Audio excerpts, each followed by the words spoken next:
CMMS Radio talks about all things CMMS, computerized maintenance management software, focused on maintenance management. It's the people, the process, and the culture that make your CMMS journey a success. All right, we are coming at you live from Streamline Conferences. We are in Greenville, South Carolina. This is an annual event that I love. I am joined here by Stephen Lawson and Clay Bush. They are with Stratum. They're a TRM company, and that's important, folks, because I want you to keep an eye on TRM, not only because Stratum is a TRM company, but they've got some other organizations that have folded in, and they're doing some really great work, so you got to keep an eye on them. Now, today what we're going to do is talk a little bit about a presentation that happened. It happened earlier, and I was busy recording, so I thought, hey, Clay, Stephen, let's get in here and talk about some cool stuff about what's been going on. So first of all, welcome to CMMS Radio, guys. Glad to be here. Yeah, it's great to have you. So I'm going to start with you, Clay. And you know, we had you on before with a clip that we did over there at Hexagon Live, and I know you work a lot with Hexagon EAM and your partner and long time, all that good stuff. Can you tell us a little bit about what the presentation today was called and what it was really about? The presentation was called Operationalizing IoT Asset Data, which in retrospect is probably not that good of a name, but what we're talking about is bringing in telemetry data to EAM and using it in a way that supports maintenance and reliability. So that was the gist of it. Now, when it comes to that presentation, now, Stephen, were you co-presenting? I was not. So you, were you in the crowd? I was in the crowd, and I also helped configure EAM in order to make the data accessible. So I want to kind of get into that. I'm usually not too much about features and products and all that, but I want to understand how that really was supposed to land with and help the people in attendance, because, you know, obviously they come to learn and they want to know how to better leverage their EAM. So can you fill me in a little bit on that? I think from a high level, you know, when you're talking about data and integrations, people all of a sudden start thinking, now I got to get IT involved. And so we were trying to make this whole demo really accessible to the end users. And so the setup was we had a remote control car, and you had a sensor that was feeding data, and then that data was going into DataBridge Direct, and then coming down and then getting parsed out and sent one over to Data Lake for Azure, so it could get visualized. And the other side is to trigger an EAM work order based on the parameters that the end user would manage. And so we were just trying to make the whole IT, OT accessible. Yeah, and what's important about this is, you know, a lot of people that use EAM, there's a lot of product sets and things that they want to leverage, and they need, typically it's the supporting consultants, the partners that get deep in the weeds on all these different things so that they have a dedicated resource when they work with Stratum to leverage these things. That's right. And what would be the real impact in your view, Stephen, when it comes to once they've got this in place? What's it really going to drive from a maybe outcome perspective for those clients? Big thing is improved reliability and performance of your assets. You know, it's like the dashboard on your car. When you see those alerts go off, then you know that you got an issue long before you're sitting on the side of the road with a busted vehicle. Yeah. And so that's really the intention here, is to grab that data and put it in a useful format so you can avoid unplanned issues. Excellent. And Clay, so did you get any unexpected questions from the people that were in attendance?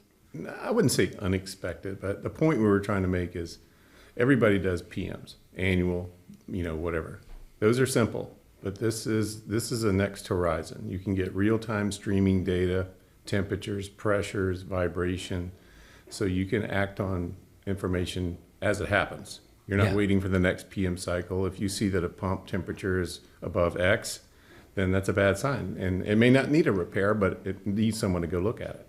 Yeah. So now I want to kind of switch gears to something else. I talked early on when we started the episode about you becoming part of the TRM family, being a TRM company now, and we know that happened last year.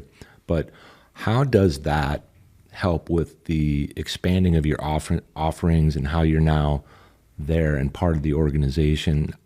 What I'm trying to get to is a lot of people don't understand the positive impact that can have when it comes to overall resources and the way you can partner even more closely than you might have in the past. Can you kind of put some light on that for us? Sure. I think at a high level, let's take it high level first. As Stratum, before TRM acquired Stratum, we were Hexagon EAM focused and dedicated, and we did have offerings around asset management.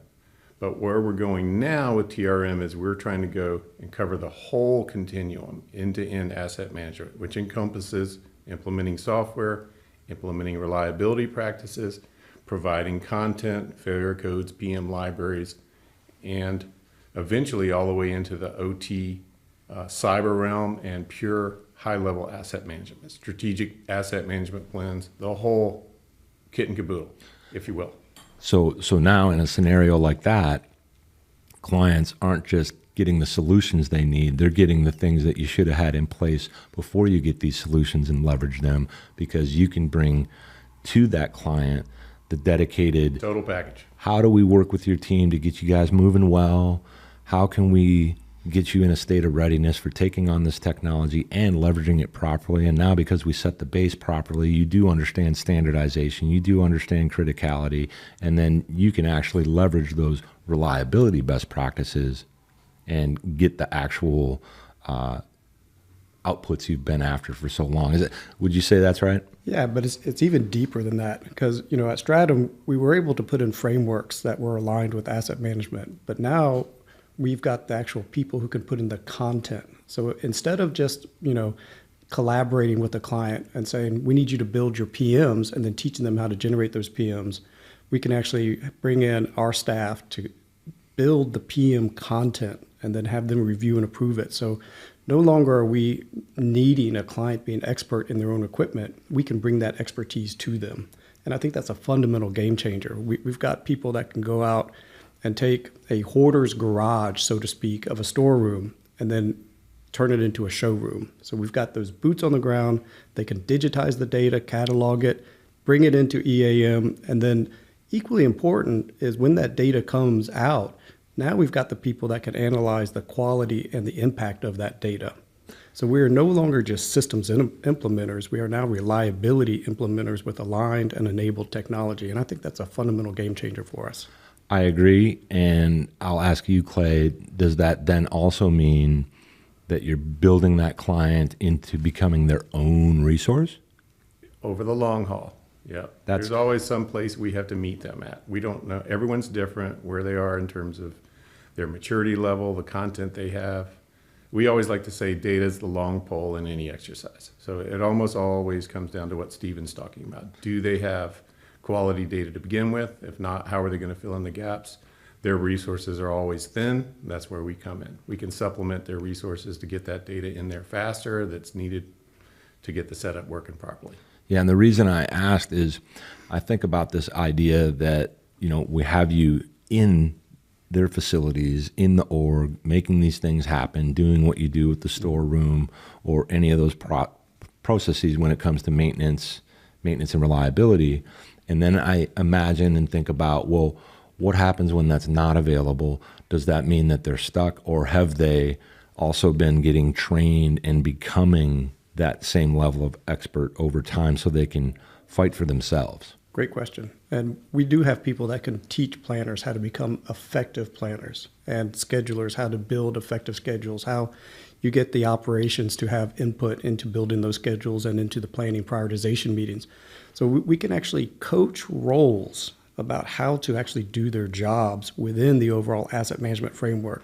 So they will become better over time, but as Clay says, you've got to answer the mail. So you've got to meet them where they're at. But our intention here is that we're going to become a full service partner over the long term. So as a client grows, we're going to be able to help coach and facilitate that growth, and where they need bandwidth, because organizations have become so lean that when they have additional human capital requirements, rather than going to have to hire FTEs, they can pull us in to help do discrete projects. So I think we're going to become very multidimensional in terms of helping them grow.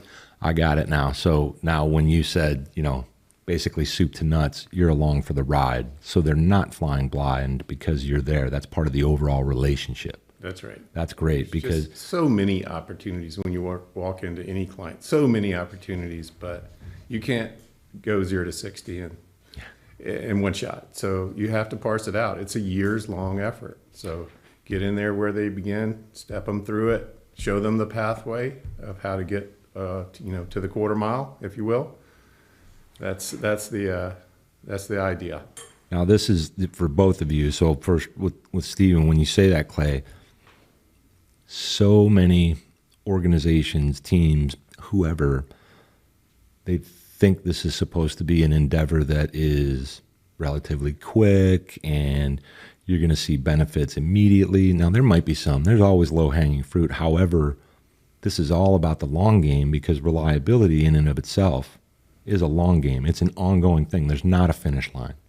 And so what do you think on that, Stephen? Do you see that when you come into an organization and you're starting to work with them, maybe you're doing the assessments and you're kind of well down that path, that even during that, there are a lot of light bulb moments for those clients and they start to realize, you know what, we're looking at, before we really get cooking and sailing, so to speak, 18 months, 12 to 18 months, something like that, because that's when you really see these big benefits. I would even argue it's longer than that. Yeah. And, I think, if you want to become proficient in asset management, there are some easy things that you can do on day one, but that is a long game because ultimately where you get a holistic picture of assets is when you have your regulatory, your compliance, your safety, your finance, when you have them all working together, your project management office to manage the life cycle of that asset. And so management in itself is not a project. Would you ever say that, a manager of your HR is going to be 18 months, or is it a ongoing thing? So when you're talking about organizations with, hundreds of millions into billions of dollars of assets, not to have active management and oversight and governance of the performance and the longevity of those assets is really a evolving intelligence within the organization that has to be developed over time. And it's not going to happen in 18 months, in my opinion. It's going to be, as long as the organization exists and they have assets, because you're always going to have turnover of people. There's going to be acquisitions. There's going to be divestitures. So it's an ongoing thing. So a living and breathing asset management system. Yeah. We like to also say it's not a project. It's a program. Yeah. It doesn't end. Yeah. It has to be a continuous effort. And that's how you really succeed, when it's fully connected to the organization and the people. And that's what a lot of us always talk about. You start with the basics, but then you start leveling up. But in other words, it's a really big undertaking, and it takes not only dedication, but it has to become a part of the fabric of your organization. It's like having a child. You got it. Well, I laughed because this whole industry is filled with a lot of, we hear stories about like adult babysitting and maintenance teams that are fighting with operations teams and all that. And we're over here saying, hey, guys and girls, and none of this is necessary. You don't have to do that. You can all go somewhere together. So it's this, they really should be thinking about it as a journey and as an organizational change that's permanent, but it has its evolutions. That's right. You got it. Fair enough. I had a note here on something else I wanted to talk about. And I think, look, let's just get it out of the way. AI is this big buzzword and all this, especially in the last year and a half, maybe 2 years. It's not as new as people think it is, and it's not as complete and finished as people are acting as if it is. That's going to be another thing that kind of has its evolutions and gets better and better, and then the ones that aren't so good and aren't really learning, as those learning models go, they'll go away. How is that impacting what you do now? Where are you seeing the benefits and impacts for the clients? And what do you think is going to happen as we move forward through, let's just say, 2026, 2027, kind of a little bit short term? And first, I'll have you talk about that, Clay, and then we'll kick it over to you, Steve. I think we're at the point right now where you can have a conversation with your EAM system through an AI interface. You can sit down at the desk and ask the AI, tell me about pump one. Imagine you're a new maintenance manager. You're coming in to learn the equipment and systems that are in your plant. Tell me about, boiler system number one. Tell me about the history of it. What are the common breakdowns? What are the failure points there? And you don't have to research all the work order history and thumb through it one at a time. You can have AI summarize that for you. And you can spend 30 minutes instead of 3 days learning about the history of a piece of equipment. Very, very productivity enhancing. Yeah. That's now. Okay. That's now. And then what about as we move through this year and maybe even next year, which I think, it used to be, what do you think happens in 5 years? Now we're like, what do you think happens in 6 to 12 months? Because it's all moving so fast. So what would you add on to that when it comes to as we move forward, whether you're making kind of a prediction of your own or anything like that? I'm just kind of curious what your view is at this point. Well, let's juxtapose what I just talked about. You're sitting at a desk, you're interfacing with your computer, learning about the history of assets, its performance. Mm-hmm. Take that one step further. Now you're a tech and you're walking around the plant. You've got an earpiece, maybe some glasses on. You walk up to pump 1. The system knows you're at pump 1 and you're about to initiate a repair. You can converse remotely. You don't have to keep going back and forth to the desk. You can ask remotely, tell me what the last 3 repairs were on this equipment. What parts were used? Do we have critical parts in stock? You don't have to thumb through even a tablet at this point. You can just ask questions verbally and you can get feedback. There might be some plant safety issues with wearing an earpiece and having glasses on in certain cases, but it's coming and it's coming quickly. And they'll eventually solve that when you get into, let's say, explosive environments where you can't have certain types of either materials or devices in range. I think that's pretty common in certain energy sectors or certain types of production. Clean rooms. Yeah, they have volatile environments. So what about you, Stephen, when it comes to what you're seeing and experiencing now, what you're hearing from people that are leveraging that AI, the way you deliver it and work within the EAM system, where they're getting the impacts, and what do you think is going to happen over the next 1 to 2? I think the big thing is people have to trust in the data. Just like you need to trust in your partners and your consultants. And I think that's really what the evolution needs to be happening in the next 1 to 2 years is whenever you prompt an AI, you're going to get a response. But, if you're an expert in the field, you know that it's close, but it's not exact. And so you still need that intervention of, is this correct or not? Because, you could have risk of safety, you could have risk of equipment downtime. So I think those models really need to be a little bit more honest with what they know and what they don't know, as opposed to just giving a response just because that's what it's programmed to do. Mm-hmm. So I think that's going to improve over time when you start looking at AI and putting it into your operational context of your data and your historian to find out, what is actually happening. But I think just the accuracy needs to continue to evolve, and I think that will, and then it will become more useful as it becomes more mobile.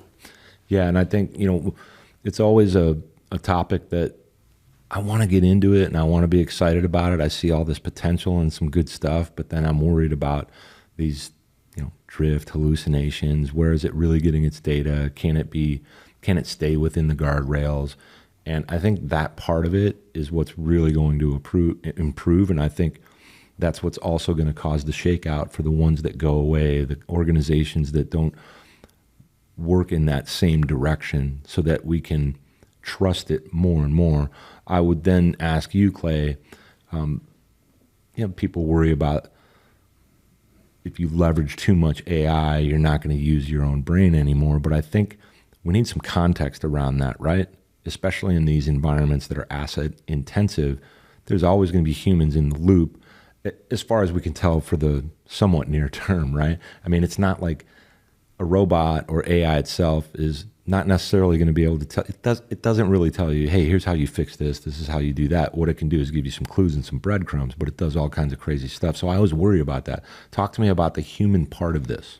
Yeah, the human judgment thing is not going away anytime soon. You'll be able to interrogate the database, but if you've been working in the plant for a number of years, there's a lot of information that's not in that database. You've got your own anecdotes, you've seen things, you've been able to, like any maintenance tech will tell you, you use all your senses to understand problems with equipment. So that's not going away anytime soon. AI can't tell if it's hot necessarily, or if there's a burning oil smell. You're standing there, right? There's also the aspect of corporate IT. There's a lot of anxiety about are they willing to share their data to an AI, to an LLM? So that's been a battle that's still being fought. Is how do you under what circumstances are you going to allow an AI to see your data and make decisions off of it, or help you make decisions off of it? Yeah, I think when I talk about guardrails, I have this vision, and I don't even know if it's a real thing. I talk to a lot of people about it, and if I could have my organization, whatever, have my own AI that doesn't go out here and there, and it never does, then we'd be much more comfortable with it using our data. What do you think? What do you think of that idea? Because there is that idea behind security, and IT departments are necessarily hyper vigilant when it comes to security, because that represents one of the highest risk areas every second of every day now. Yep. And it's already happening. I mean, you already see localized LLMs being deployed within internal IT systems of companies.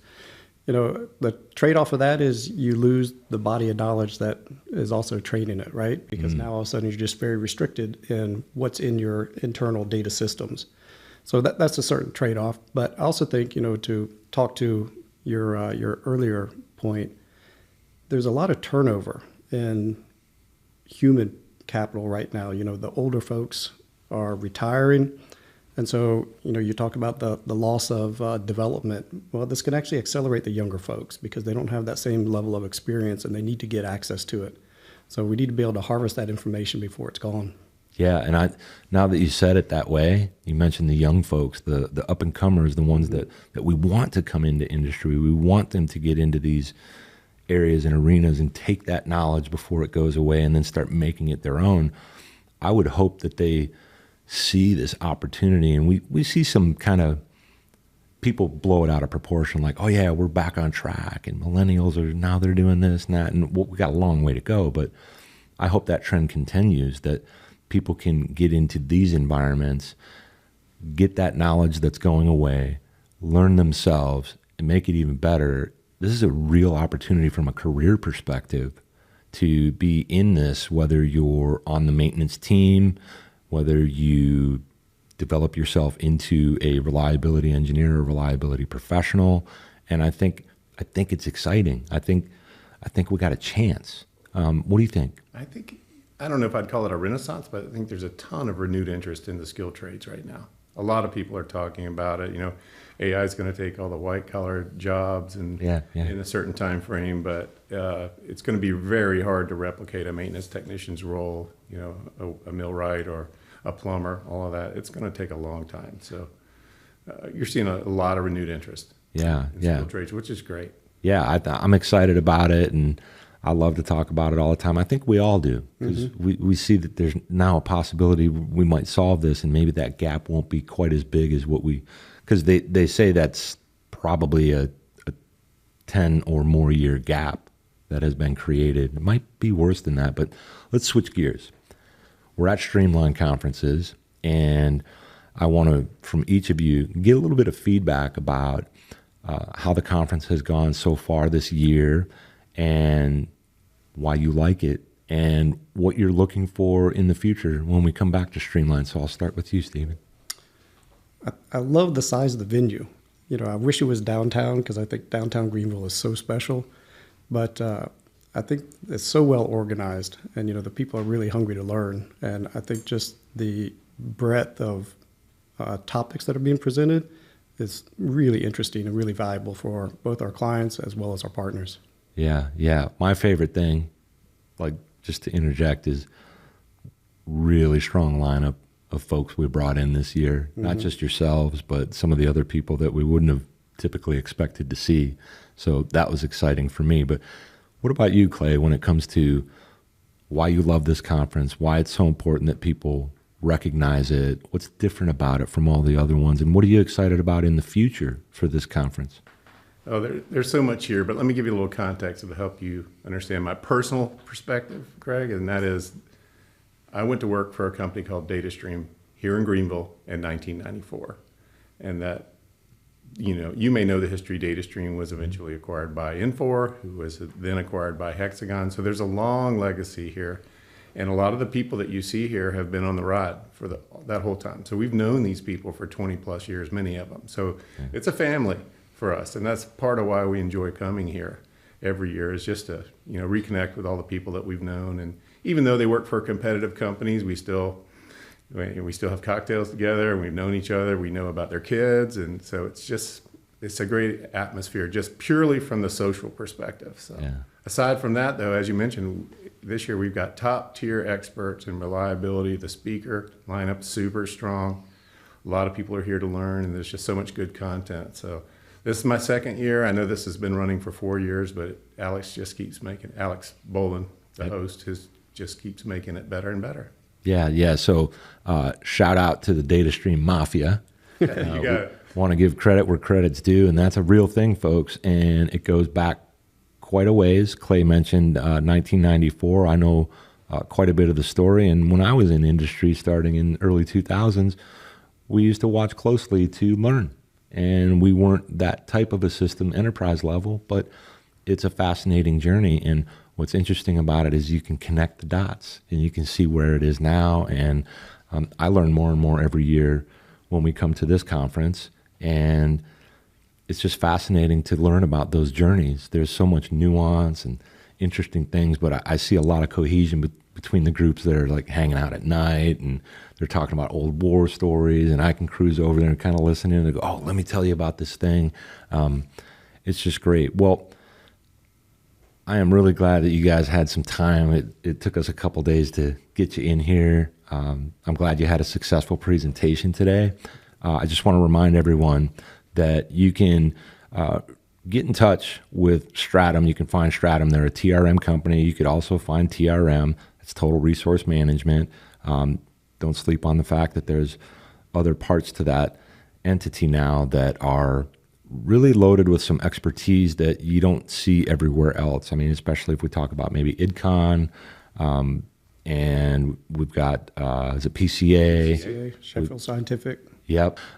But there's Aquitas as well as the legacy TRM. So yes, we are large now. Yeah, let me give a little shout out to John Q. Todd. Thanks for chiming in on comments, buddy, man. He does a good job with that stuff, man. I hope to see him sometime this year. Gentlemen, thanks for being here with me on CMMS Radio. Thank you for being a sponsor and such a dedicated supporter of the Streamline Conferences. It's a special and unique conference. Everybody says that. This one is that. Thank you very much. Thank you. We'll do it again in the future, guys. Thank you, Craig. You got it. Did you find this episode helpful?